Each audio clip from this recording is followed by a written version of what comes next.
Estados Unidos reconfigura su política exterior, su economía y su política migratoria. En un mundo ya de por sí cada vez más complicado. Y esto, por supuesto, que te importa. ¿Es este un movimiento estratégico o solo una reacción? Spoiler, depende a quién le preguntes. Ponte cómodo, esto se va a poner interesante y un poquito irónico. Estados Unidos impulsa un cambio de paradigma porque quiere recuperar su capacidad productiva y cortar su dependencia de China. Sí, la pandemia puso bajo la lupa esa dependencia. Este es el punto clave. Todo lo que pasa es alrededor de eso, para conseguir eso. Incluso el replanteo de las balanzas comerciales desequilibradas. Una especie de ajuste de cuentas. El nuevo tratado comercial entre México, Estados Unidos y Canadá ya no permite que productos chinos entren al mercado norteamericano disfrazado de Made in Mexico, como el caso del acero o de algunos otros componentes que se usan para ensamblar artículos electrónicos. Cuando te das cuenta de eso, comprendes las medidas anunciadas el día de la liberación. Pero aquí viene otro drama.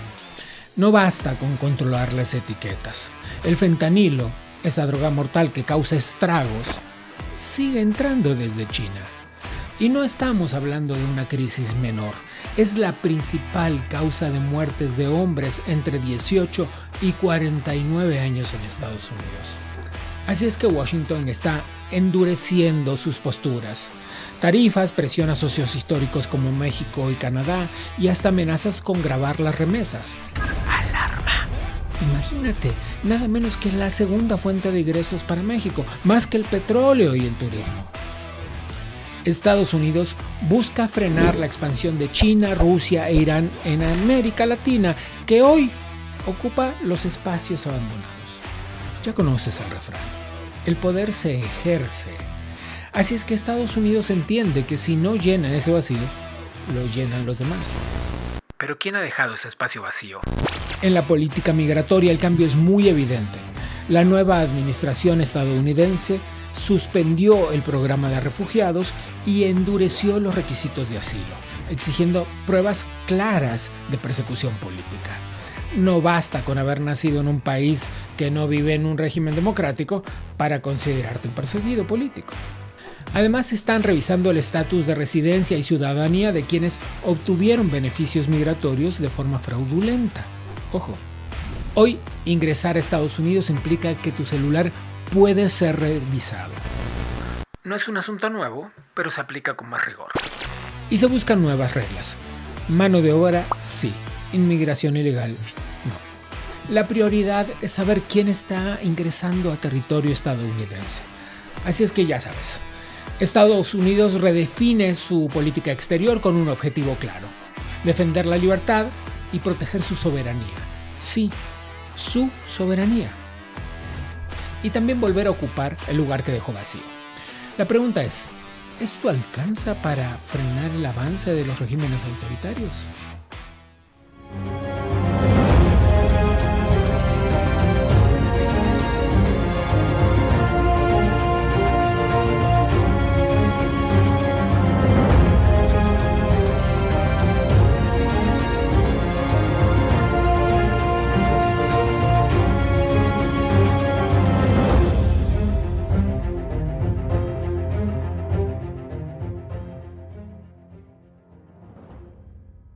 Soy Gabriel Bauduco. Antes de empezar, te pido lo que te pido en cada episodio: que te suscribas al canal, que le des clic a la campanita y que nos dejes un comentario sobre lo que te parece este tema que estamos abordando hoy. ¿Hacia dónde se acomoda la economía global? ¿Qué veremos en los próximos días? Pero además otra cosa, lo que está inundando las redes sociales.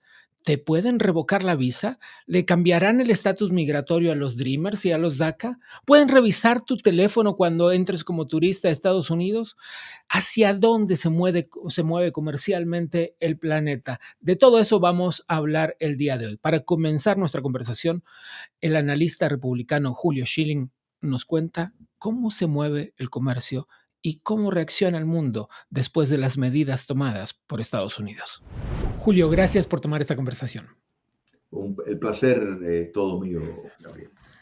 Ayúdanos a entender, Julio, cómo se está reacomodando la política exterior de Estados Unidos y de qué manera eso está influyendo en Latinoamérica. ¿Qué es lo que tú ves?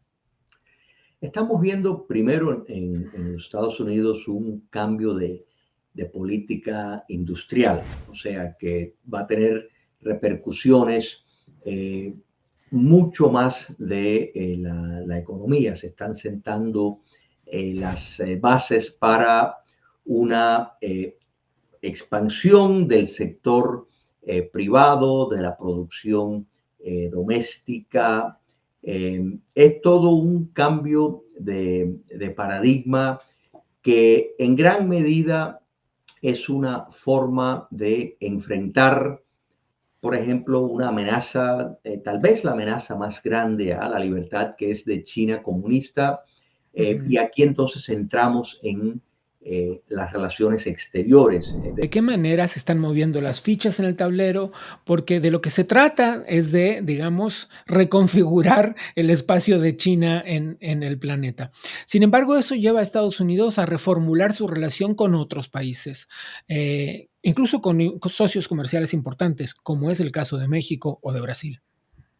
Correcto. Mira, el acuerdo de libre comercio previo, no el existente, sino el anterior, el que el propio gobierno de Donald Trump en su primer término sustituyó con la Ujú. firma de México y de Canadá, era para eliminar a China de la ecuación. Se dieron Sí, el cuenta que NAFTA para quienes nos miran desde Estados Unidos o el TLC para quienes nos miran desde Latinoamérica.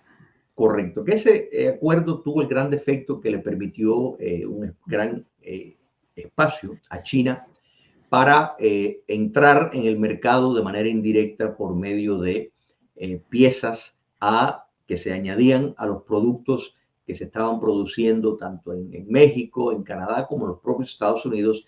Y la modificación del acuerdo tuvo ese fin.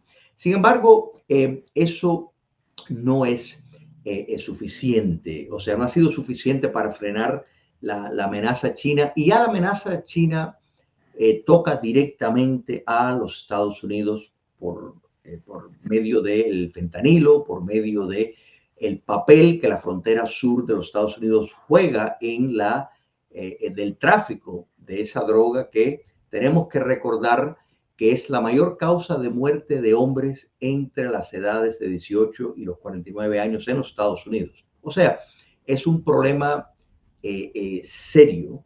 Entonces, el uso de aranceles, y como tú bien mencionas, con socios históricos de los Estados Unidos, tanto México como Canadá, están siendo utilizados por los Estados Unidos, por el actual gobierno, como una herramienta para tener un mayor impacto en la política. Julio, la pregunta es si si estas herramientas de negociación, tú ves un límite, encuentras que hay un tope para esto.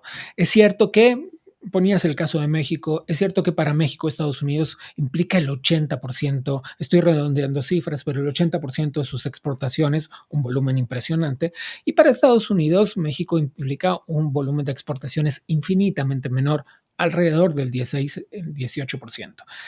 Sin embargo, aunque esta balanza comercial está muy lejos de estar equitativa, y esta es una de las razones de la protesta y el reclamo de Donald Trump, ¿crees que hay un límite para estas negociaciones, para estas penalizaciones, para el plan tarifario? Hay que entender el estilo de gobierno en el actual presidente Uh -huh. estadounidense, que ha hecho toda una vida a base de negociaciones, y negociaciones en terrenos que son probablemente el más competitivo por seguro de los Estados Unidos y tal vez del planeta, y eso es en el mundo de la urbanización, por ejemplo, en Nueva York, Uh que -huh. es muy competitivo, por no decir difícil, por no decir una, Voraz. una guerra, Sí. porque tienes que lidiar no solo con una competencia abierta, sino indirecta. Es una ciudad que tiene muchas regulaciones, un espacio de terreno muy valorado. Entonces, el presidente Trump está muy acostumbrado a utilizar un estilo que para muchas personas, y yo eso lo puedo entender, puede parecer medio agresivo, medio irracional porque va de un lado o de otro, pero está tratando de lograr cierta equidad. Mira, por ejemplo, Canadá. Canadá tiene una pared de aranceles contra productos de los Estados Unidos.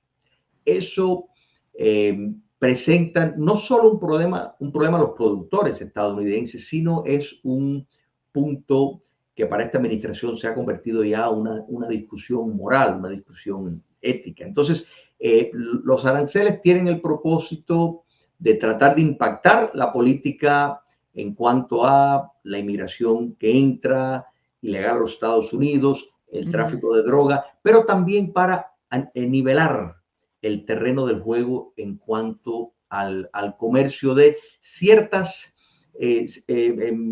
factores donde el mercado estadounidense está en desventaja.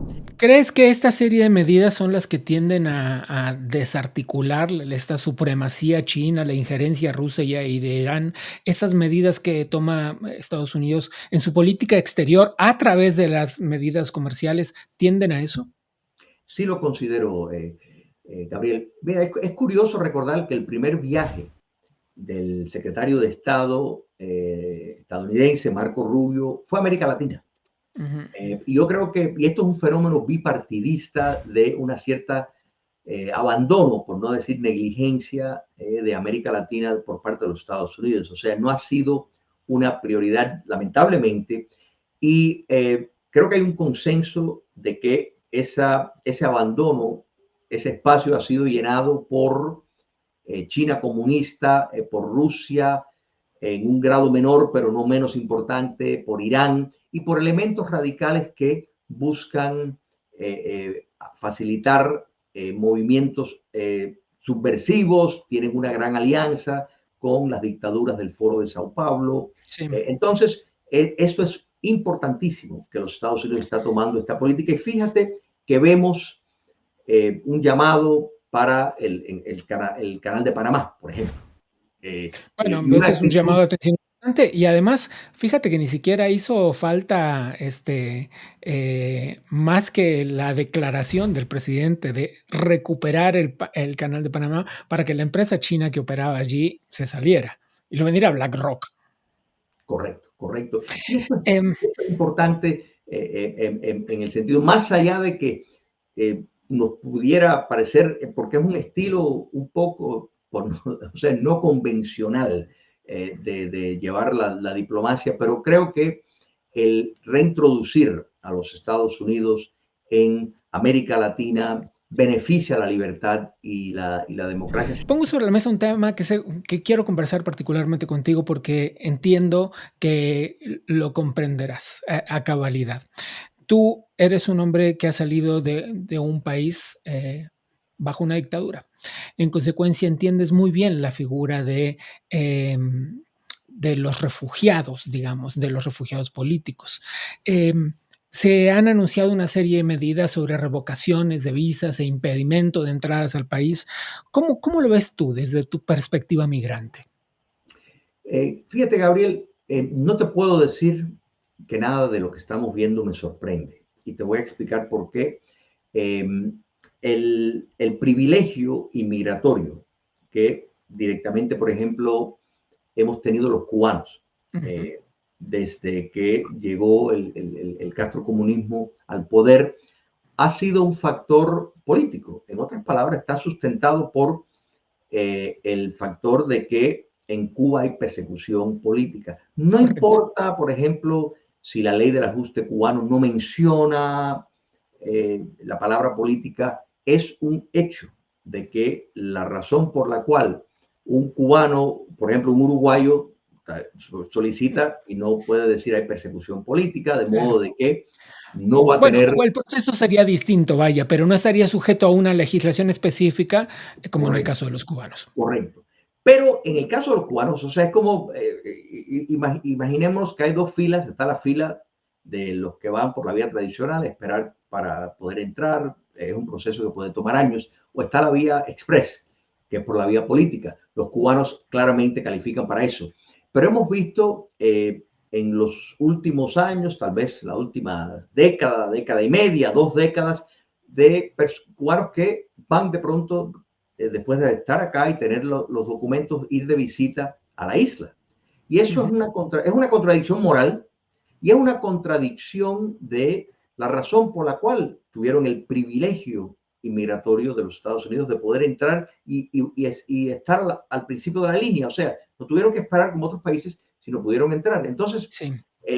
No se puede querer tener los derechos que tienen, por ejemplo, los uruguayos, para usar un ejemplo, que esperaron años y ellos sí pueden regresar y volver a, entrar por la vía rápida bajo la noción, la premisa de la persecución política y después regresar a los 2 años y tal vez ir 1, 2, 3 veces al año, porque entonces, bueno, pero ¿había persecución o no había persecución? La última, muy brevemente. Se habla de una doctrina Monroe renovada, reinterpretada, puesta a flote en manos de la segunda presidencia de Donald Trump. Y la doctrina, vamos a resumirla, pues, pero digamos en un contexto completamente distinto, 200 años atrás, pero era América para los americanos, muy parecido al America First.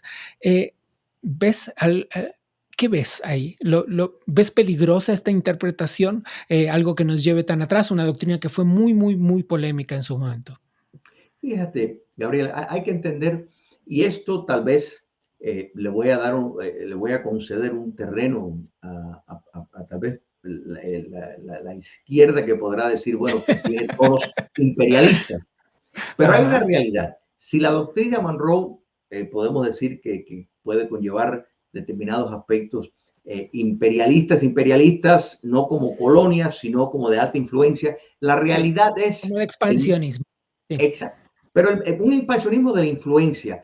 Pero hay una realidad. Si los Estados Unidos no llenan ese espacio, lo llenan regímenes como el de China, como Rusia, como Irán. Quiere decir que el pretender que si los Estados Unidos no va a expandir su influencia en América Latina, que eso va a quedar en un espacio y que los latinoamericanos por sí solos van a poder establecer algún tipo de panamericanismo, de un nivel de gran potencia. La experiencia no nos ha demostrado eso, pese a tal vez las críticas algunas veces tal vez merecidas del expansionismo estadounidense con la doctrina Monroe. Yo creo que la libertad gana mucho más de lo que pierde porque estaría sacando a regímenes y movimientos liberticidas, que eso sí que no le conviene a nadie. Claro. Gracias, Julio. Muchas gracias. Es Julio Schilling. Un placer.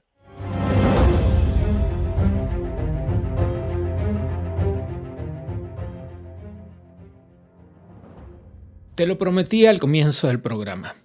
Las redes sociales están inundadas sobre dudas y comentarios y amenazas y mucho, mucho, mucho terror expandido. Pero bueno, vamos a ponerle las cosas sobre la mesa para que ustedes puedan identificar de lo que estamos hablando. Se ha hablado mucho de inmigración, se ha hablado de visas que se revocan, de permisos humanitarios, de refugio de asilados políticos, de si pueden revisarte tu teléfono cuando entras a Estados Unidos, incluso como turista. De todo eso vamos a hablar con María Herrera Mellado, una abogada especialista en inmigración. María, gracias por tomar la conversación. Muchísimas gracias a vosotros por invitarme. Algunos de los anuncios del presidente Trump han logrado inundar las redes sociales con cierta paranoia y psicosis respecto de los procesos migratorios en Estados Unidos. Vamos a tomar algunos de ellos. Uno de ellos es la suspensión del artículo 208 de la Ley de Migración, que dice que un ciudadano que se encuentra en territorio estadounidense y si considera que en su país de origen corre peligro su vida por cuestiones políticas, por ejemplo, puede solicitar asilo sin importar la forma en la que haya ingresado a Estados Unidos. Efectivamente, Donald Trump ha hecho varios cambios, ha introducido varios cambios a lo que es la solicitud regular de asilo desde dentro, desde dentro de Estados Unidos y en los puertos fronterizos. Ha restablecido el programa Quédate en México y ha suspendido el programa de refugiados. Esto es debido a que durante el mandato de Joe Biden y la ex vicepresidenta Kamala Harris se crearon muchísimas nuevas avenidas para solicitar asilo, inclusive después de un año en Estados Unidos, desde consulados y embajadas y desde todas las partes del mundo. El presidente Donald Trump entiende que es momento de revisar todas las personas que están aquí y limitar a la entrada de personas a menos que hayan sido denegados su asilo en un tercer país y lo hayan solicitado en un primer país seguro.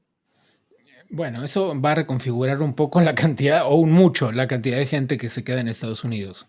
Definitivamente, pero es que realmente lo que hay que revisar aquí en Estados Unidos y hay que acelerar es la revisión de esas personas que solicitaron asilo. Recordemos que hay personas que llevan más de 7 y 8 años y que no han visto ni siquiera han estado un día en corte. Y por otra parte, pues también él está intentando tomar medidas para asegurarse que las personas que soliciten asilo tengan pruebas mínimas de esa persecución. Por ejemplo, las denuncias interpuestas ante la policía, las denuncias y las demandas interpuestas en los juzgados de sus países, pruebas fehacientes, inclusive documentos de identificación base que, por desgracia, no se pedían a menudo en muchísimos de los casos de los solicitantes de asilo. Algunos temas que han resultado particularmente escandalosos en las redes sociales es el anuncio de que podrán revisar tu teléfono si tú intentas ingresar a Estados Unidos como turista, por ejemplo. Absolutamente cierto. No solo está pasando con Donald Trump, también pasaba durante la anterior administración, inclusive con Barack Obama. ¿En qué circunstancias? Por ejemplo, viene un chico que viene con un visado de estudiante, pero el oficial de inmigración que lo atiende en el puerto fronterizo, en el aeropuerto, cree que viene a trabajar. Esos son casos. Número 2, personas que vienen con visado de turista. De nuevo, esta persona, el agente de inmigración, piensa que viene a trabajar. Residentes que ellos crean que hayan cometido alguna ilegalidad. Realmente cualquier persona está sujeta al escrutinio de un agente de inmigración y por cualquier razón es que la entrada a Estados Unidos es absolutamente discrecional. Entonces, como cualquier país, ¿no? Digamos, en realidad. Exacto, absolutamente. Hay otros asuntos que han desatado mucho comentario y mucha preocupación, que es la revocación de algunos inmigrantes con cierto estatus migratorio, como es el caso de los DACA o de las visas TPS. Bueno, el TPS, como ustedes o la audiencia si no lo conoce, es un alivio de estatus temporal. Por ejemplo, por una catástrofe natural, por una circunstancia muy específica. Entonces aquí hay personas, inclusive de Honduras y de El Salvador, de cuando se produjeron huracanes en los años 1990, que han seguido renovando. La administración del presidente piensa que si es un estatus de protección temporal, tenemos que no perpetuarlo en el tiempo. Lo mismo con el caso de los venezolanos. Evidentemente, el Tribunal de Apelación en esta instancia no le ha dado la razón en San Francisco, ¿verdad? Pero cautela, porque efectivamente esto va a acabar de nuevo en el Tribunal Supremo. Y por otra parte, piensen que se presentó en un estado extremadamente liberal, como es California, y que lo que está en juego y el debate ahora mismo más importante que hay en Estados Unidos, hoy ha habido de hecho una audiencia, es si los tribunales de distrito y tribunales federales tienen la posibilidad de emitir las suspensiones competencias, a claro. nivel nacional, porque una cosa es que uno quiera suspenderlo. De hecho, vamos a ser claros, cuando uno tiene un beneficio de una jurisprudencia, de una sentencia en Florida, es vinculante, por ejemplo, en Georgia, pero no lo es en California o en Nueva York. Entonces, claro, ¿por qué funciona de la otra forma? Es lo que se preguntan muchos juristas y muchos congresistas. Regresemos un poco al tema de quienes ya se encuentran en Estados Unidos. Sabemos bien que es cierto que el presidente Trump intenta regularizar el estatus migratorio de muchas personas, hacer, permíteme la grotesca palabra tratándose de seres humanos, la limpieza de algunos grupos delincuenciales. Eso es muy concreto. Hay una orden emitida al respecto, por ejemplo, respecto del Tren de Aragua y los integrantes mayores de 14 años que pueden ser perseguidos, deportados, encarcelados, que se encuentren en territorio estadounidense. Pero también es cierto que hay un enorme flujo migratorio de gente honesta, Mm. que es cierto, muchos de ellos intentan cruzar de manera irregular la frontera, esto es verdad, pero que también una vez estando en Estados Unidos hacen una visa, ya representan una fuerza laboral enorme para Estados Unidos y esto es innegable, lo hemos hablado alguna vez tú y yo incluso sobre momentos en los que eh, eh, la patrulla fronteriza hacía la vista gorda y dejaba pasar enormes grupos de migrantes por la frontera con México para recoger las cosechas, por ejemplo, ¿no? ¿Cuáles Sí. serán las consecuencias de llevar hasta las últimas consecuencias un régimen depurado como este? Bueno, hay que aclarar varios puntos. De hecho, Donald Trump ha defendido ampliamente, por ejemplo, el programa H1B y el Ujú. H2. O sea, él no se niega, como él dice, a la inmigración legal. El que Claro, venga con claro. un visado, efectivamente, es más, él reconoce que como empresario, al igual que Elon Musk, han contratado siempre a personas que han venido a cultivar los campos, a trabajar en la hostelería. Ahora bien, el problema es que hay una desinformación a la hora de creer que una persona que entra de forma ilegal luego puede ajustar por una oferta laboral. Eso no se realiza. El Ese es único un caso, punto fundamental que lo aclares. Es claro, decir, tú puedes entrar legalmente a Estados Unidos y aplicar a una residencia o a un estatus laboral temporal, pero no puedes brincarte la barda y pretender eso. absolutamente. De hecho, son muy pocos los casos. Es decir, tendría que ser por un matrimonio con un ciudadano estadounidense y un proceso seguramente de pedir perdón porque se haya quedado un tiempo ilegal. Entonces, ¿qué pasa?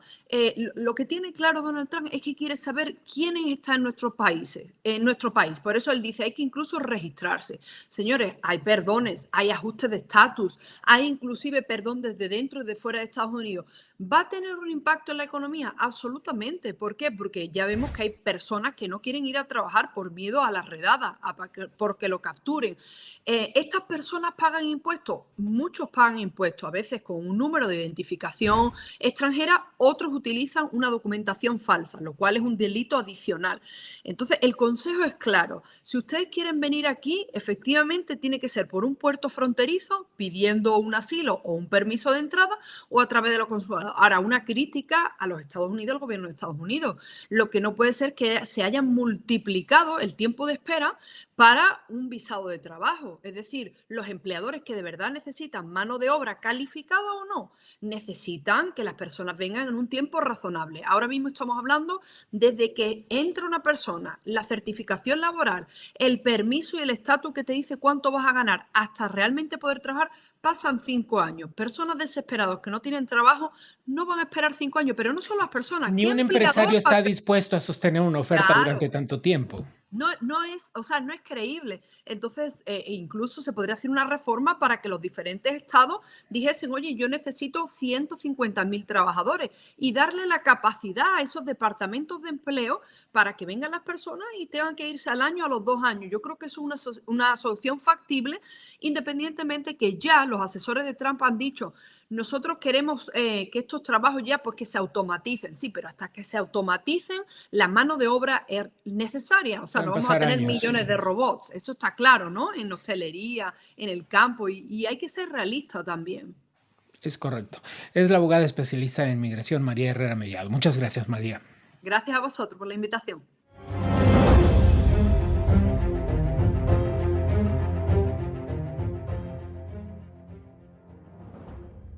Yo digo que tienes que permanecer atento porque de todo esto vamos a seguir hablando en los próximos programas porque son los temas que están en la agenda política, geopolítica y económica del mundo entero. Así es que no te salgas de este canal. Yo digo que tienes que suscribirte, que darle clic a la campanita, que dejarnos un comentario y que mantenerte en contacto con nosotros para seguir informado sobre estos temas. Una vez más, antes de irte, clic a la campanita, suscríbete al canal, déjanos un comentario, déjanos un like. Todo eso te pido. Soy Gabriel Bauduco. A nombre del Adam Smith Center for Economic Freedom te doy las gracias por habernos acompañado y nos vemos la próxima.